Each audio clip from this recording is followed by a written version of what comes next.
रायगढ़ के राजा महाराज विक्रम सिंह बड़े ही प्रजाप्रिय व्यक्ति थे।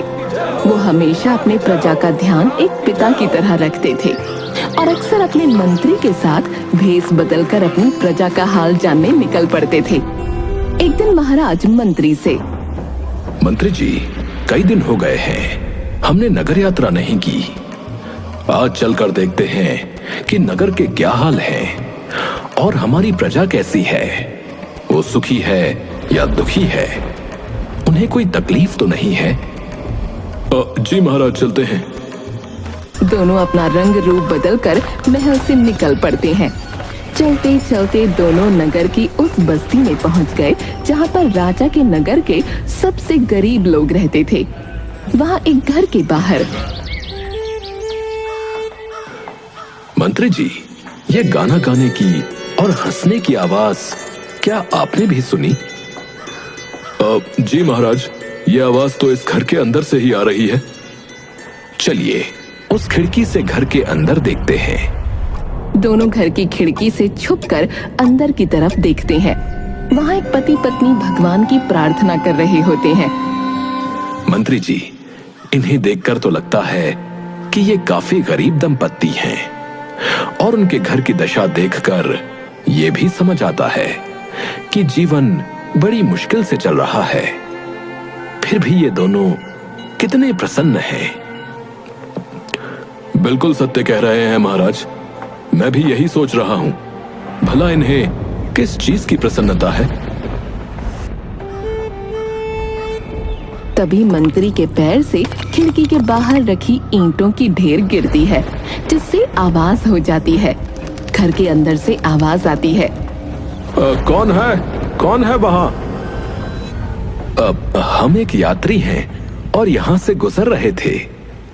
इतना कहते हुए महाराज और मंत्री दोनों घर के दरवाजे पर पहुंच जाते हैं और दंपति भी अपने घर के अंदर से दरवाजे पर आकर खड़े हो जाते हैं। प्रणाम स्वीकार कीजिए हमारा। मैं कालू हूँ और ये मेरी पत्नी लक्ष्मी हमारे घर के भीतर पधारिए और हमें आपकी सेवा का अवसर दीजिए। आपका बहुत बहुत धन्यवाद जो आपने हमें अपने घर के अंदर आमंत्रित किया। अरे ये तो हमारा सौभाग्य है जो आप हमारे घर आए और अपनी सेवा का मौका दिया। लक्ष्मी, हमारे घर भगवान आए हैं, उनके लिए भोजन परोसो। जी, मैं भी भोजन परोसती हूँ। चलिए तब तक मैं आप दोनों के हाथ पैर धुलवा देता हूँ। नहीं नहीं, भोजन की कोई आवश्यकता नहीं है। हमने थोड़ी देर पहले ही भोजन किया है।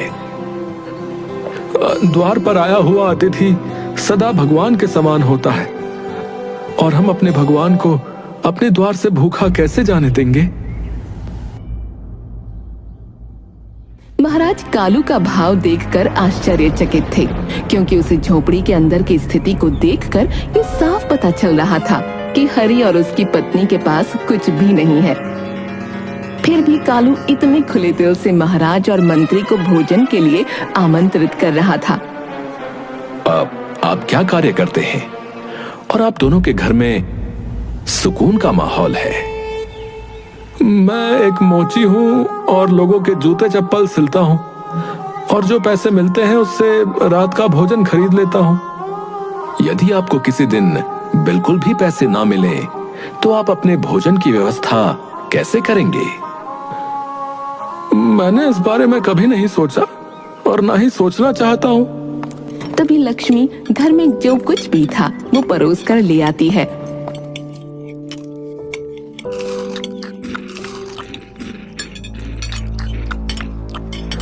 मैं ज्यादा पढ़ा लिखा तो नहीं हूँ, परंतु इतना अवश्य जानता हूँ कि यदि ईश्वर एक रास्ता बंद करता है तो कई दूसरे रास्ते हमारे लिए अवश्य खोल देता है और फिर सब कुछ वैसा ही होता है जैसा हमारे लिए सही होता है। महाराज और मंत्री दोनों ही बड़े आश्चर्यचकित थे।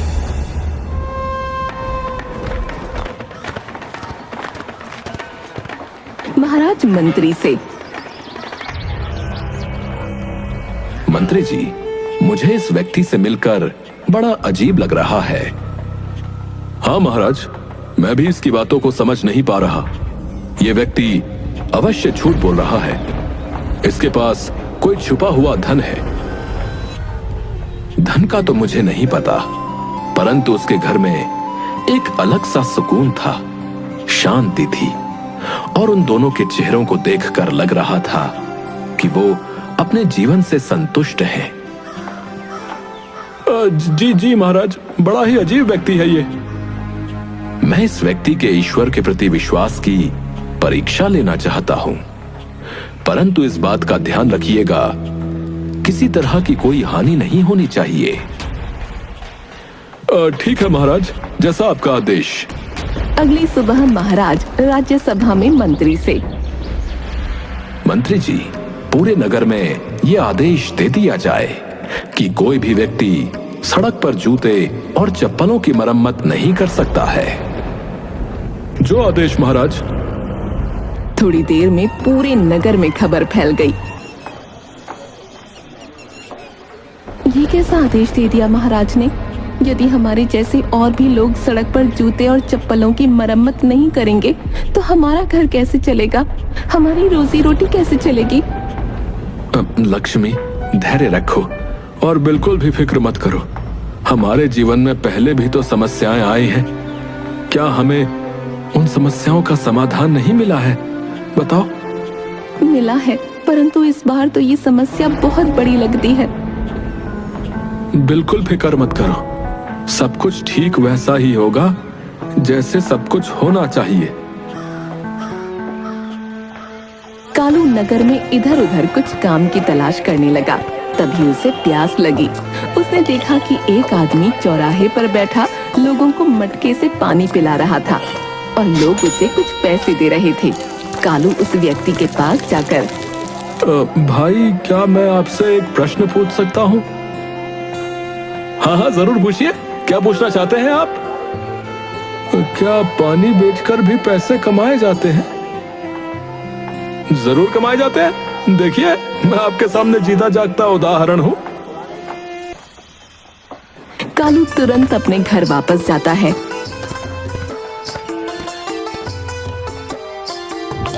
और पानी से भरा हुआ एक घड़ा और 2 लोटे लेकर दूसरे चौराहे पर बैठ जाता है।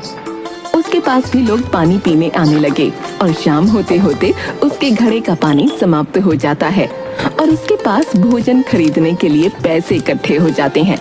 शाम को राजा और मंत्री फिर से कालू के घर आ जाते हैं। आइए मित्र, बहुत अच्छे समय पर आए हैं। आइए, भोजन कीजिए। मैं तो पूरे दिन तुम्हारे ही बारे में सोच रहा था मित्र।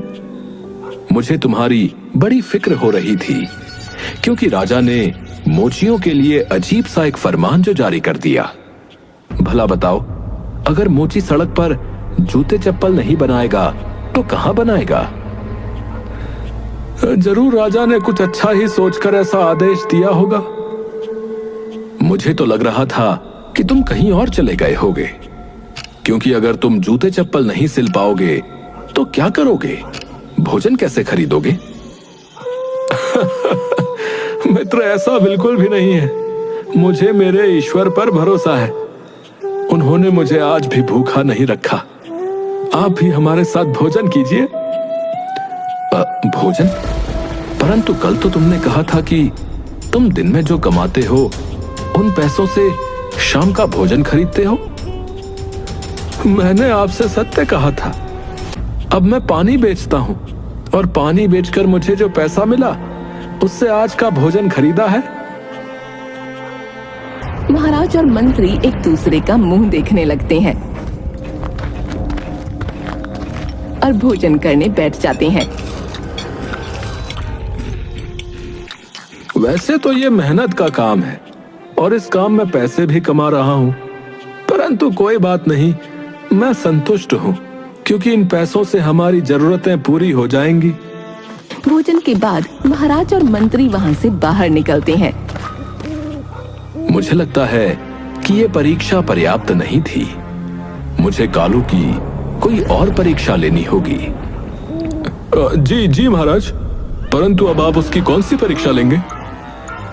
ये आपको कल सुबह दरबार में पता चलेगा।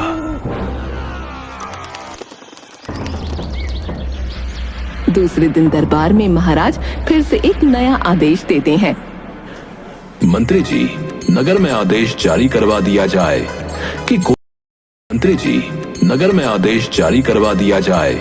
कि कोई भी व्यक्ति सड़क पर या चौराहे पर बैठकर पानी नहीं बेचेगा, क्योंकि पानी बेचना उचित नहीं है। उसके लिए मूल्य लेना गलत है। जी जी महाराज, जैसी आपकी आज्ञा। थोड़ी देर में पूरे नगर में खबर फैल गई। खबर सुनकर लक्ष्मी बोली, ये तो बड़ा ही अनर्थ हो गया, अब हम क्या करेंगे? कोई बात नहीं, तुम बिल्कुल फिक्र मत करो। अब मैं जूते तो नहीं सिल सकता, पानी भी नहीं बेच सकता, तो भी कुछ ना कुछ ईश्वर ने हमारे लिए जरूर सोच रखा होगा। तभी कालू की नजर एक लकड़हारे पर गई। वो उसके पास जाता है। भाई, यदि आप मुझे मेरे प्रश्न का उत्तर दें तो बड़ी कृपा होगी। हाँ, पूछो पूछो, क्या प्रश्न पूछना चाहते हो? क्या लकड़ियां बेचकर भी पैसे कमाए जा सकते हैं? जरूर कमाए जा सकते हैं, बस तुम्हें अपने हाथों को मजबूत रखना होगा, क्योंकि लकड़ियों को तोड़ने, काटने और उन्हें उठाकर एक जगह से दूसरी जगह ले जाने में हाथों को बड़ी मेहनत करनी पड़ती है। तुम्हारे हाथों में ताकत और पीठ मजबूत होनी चाहिए। कालू वहां से चला जाता है।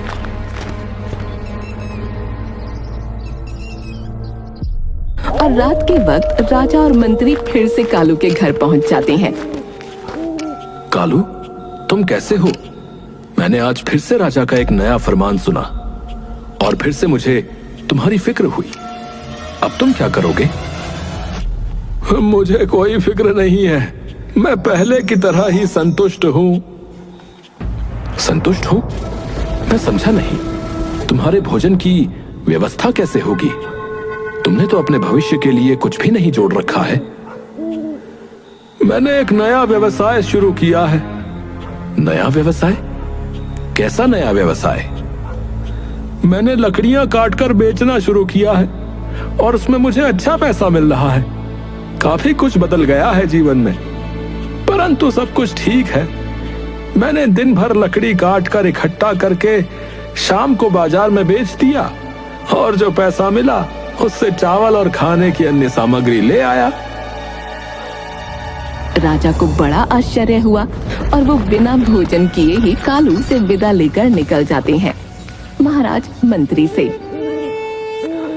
मंत्री जी, बड़े आश्चर्य की बात है, कालू इस परीक्षा से भी बाहर निकल गया। मुझे लगता है अब मुझे कोई और परीक्षा लेनी होगी। महाराज, अब आप उस गरीब मोची को उसके हाल पर छोड़ दीजिए। ऐसे कैसे? मुझे पता करना ही होगा, और यदि वो जो कुछ कहता है या जो कुछ हमें दिखता है बस वो सत्य है, तो ये हमारे लिए बहुत ही काम की चीज है। हमें इसके बारे में अवश्य पता होना चाहिए। अगले दिन महाराज ने एक नई घोषणा कर दी। सभी लकड़हारों को राज्य के रक्षक दल में शामिल किया जाएगा। अब कालू राजा के महल के बाहर हाथ में तलवार लेकर पहरा दे रहा था। कुछ समय बाद कालू अपने दल के प्रमुख के पास जाता है। सरकार, हमें दिहाड़ी कब मिलेगी? आपको वेतन माह के अंत में मिलेगा। यहाँ आपको रोज की दिहाड़ी नहीं मिलेगी। कालू के साथ वहाँ अन्य लकड़हारे भी थे। अरे ये तो बड़ा अनर्थ हो जाएगा। हम पूरे माह क्या करेंगे? अपने परिवार को कैसे संभालेंगे? दल के प्रमुख ने कोई उत्तर नहीं दिया और वहाँ से चला गया। कालू शाम को बिना सामान लिए घर पहुँचता है और लक्ष्मी को सारी बात बताता है। अब हम क्या खाएंगे? हमारे पास तो रात के लिए एक दाना भी नहीं है और ना ही पैसे हैं। हम क्या करेंगे जी? कालू कुछ समय मौन रहता है और अगले ही पल कालू लक्ष्मी से बोला, तुम फिक्र मत करो, मैं अभी पैसों का इंतजाम करके वापस आता हूँ। कालू अपनी चांदी की तलवार एक सुनार के यहाँ बेच देता है और उन पैसों से एक माह के लिए भोजन पकाने का सामान लेकर वापस आता है। लक्ष्मी, ये एक माह के लिए भोजन की सामग्री है। अब जब एक माह बाद वेतन मिलेगा तब हम उस वेतन से अगले माह के लिए भोजन का इंतजाम कर लेंगे। लक्ष्मी खुशी खुशी भोजन पकाने लगती है और दूसरी तरफ कालू लकड़ी से एक सुंदर और हूबहू वैसी ही तलवार बनाने बैठ जाता है जैसी उसने बेची थी। तभी राजा फिर से आता है और उस समय कालू खुशी से गाना गा रहा था। क्या बात है मित्र, आज तो तुम ज्यादा ही खुश लग रहे हो, जबकि मुझे तो लगा था कि तुम बहुत परेशान होगे, क्योंकि मैंने राजा का नया आदेश सुना और जहां तक मैं जानता हूं राजमहल में काम करने वाले लोगों को माह में एक बार वेतन मिलता है। अब तुम एक माह तक क्या करोगे, कैसे भोजन करोगे? मित्र, मैंने चांदी की तलवार बेचकर एक लकड़ी की तलवार बना ली। अब भी सब कुछ वैसा ही है जैसा होना चाहिए। सब कुछ ठीक है और आपका बहुत बहुत धन्यवाद जो आप मेरी इतनी फिक्र करते हैं। राजा और मंत्री कालू से विदा लेकर महल वापस आ जाते हैं। राजा मंत्री से, मुझे अभी भी इस व्यक्ति के ईश्वर पर अटूट विश्वास पर संदेह हो रहा है। कल मुझे इसकी एक और परीक्षा लेनी होगी। दूसरे दिन महाराज कालू के प्रमुख को आदेश देते हैं कि वो हरि से गर्दन काटने को बोले। कालू का प्रमुख कालू से, तुम अपनी तलवार लेकर चलो, तुम्हें आज से शाही जल्लाद बना दिया गया है और महाराज ने एक चोर को मृत्यु की सजा सुनाई है। तुम्हें अपनी तलवार से उसकी गर्दन को अलग करना होगा। मैंने कभी किसी का सर नहीं काटा और मैं ये करना भी नहीं चाहता हूँ। क्या इस कार्य से बचने का कोई विकल्प नहीं है? नहीं, ये महाराज का आदेश है और उनके आदेश का पालन तुम्हें अवश्य करना होगा। प्रमुख कालू को नगर में चौक पर ले गया जहाँ पहले से काफी लोगों की भीड़ जमा थी और एक व्यक्ति रस्सी से बंधा हुआ खड़ा था। कालू अपने प्रमुख से बोला, यदि आपका आदेश हो तो क्या मैं ईश्वर से प्रार्थना कर लूं? कर लो, परंतु जल्दी करना। कालू ने आंखें बंद करके बहुत देर तक प्रार्थना की। तभी कालू के प्रमुख के चिल्लाने की आवाज आई, बस बहुत हो गई तुम्हारी प्रार्थना, अब इस चोर का सिर काट दो, इसकी मृत्यु का समय आ गया है। हे प्रभु, हे भगवान, मेरी मदद कीजिए, जो सही हो वही कीजिएगा। यदि ये सच में गुनाहगार है तो मेरी तलवार की धार पूरे राज्य में सबसे तेज हो जाए, और यदि ये बेगुनाह है तो मेरी तलवार की धार एक लकड़ी की तलवार की धार जैसी हो जाए। कहते हुए उसने अपनी लकड़ी की तलवार निकाली और आसमान में ऊंचा उठाते हुए गर्दन काटने ही वाला था। तभी भीड़ में से महाराज बाहर आए। रुक जाओ, आज यहाँ किसी की गर्दन नहीं कटेगी। महाराज हंस रहे थे क्योंकि वहाँ सच में कोई चोर था ही नहीं। वो तो महाराज का ही एक सेवक था जिसके हाथ बांधकर वहाँ खड़ा किया गया था। कालू ने महाराज को पहचान लिया। अरे, आप तो वही यात्री हैं। मतलब आप यात्री नहीं, एक राजा हैं। और तुम एक समझदार और ईश्वर में विश्वास रखने वाले व्यक्ति हो। आज से हम तुम्हें अपना शाही सलाहकार नियुक्त करते हैं। महाराज, मैं एक गरीब मोची हूँ और वो भी पढ़ा लिखा नहीं हूँ। मैं आपको क्या सलाह दूंगा? आप मुझे सलाहकार बना रहे हैं। मैंने तुम्हारे बारे में बहुत सोचा, तुम्हारी हर तरीके से परीक्षा ली, परंतु तुम एक बुद्धिमान मोची, एक आभारी जलवाहक, एक धन्य लकड़हारे, एक विनम्र शाही रक्षक और एक ऐसे जल्लाद हो जो किसी बेगुनाह पर अपनी तलवार नहीं उठाएगा। और ऐसे इंसान की सलाह जब मुझे मिलेगी तो मुझे पूरा यकीन है कि सब कुछ बदलेगा और सही होगा। जो सही होना चाहिए वही होगा। इस तरह से कालू महाराज के द्वारा दी गई सभी परीक्षाओं को पास कर एक अच्छा सलाहकार बन जाता है और सदा अपने ईश्वर के प्रति आस्था को बनाए रखते हुए महाराज को नेक सलाह देता है।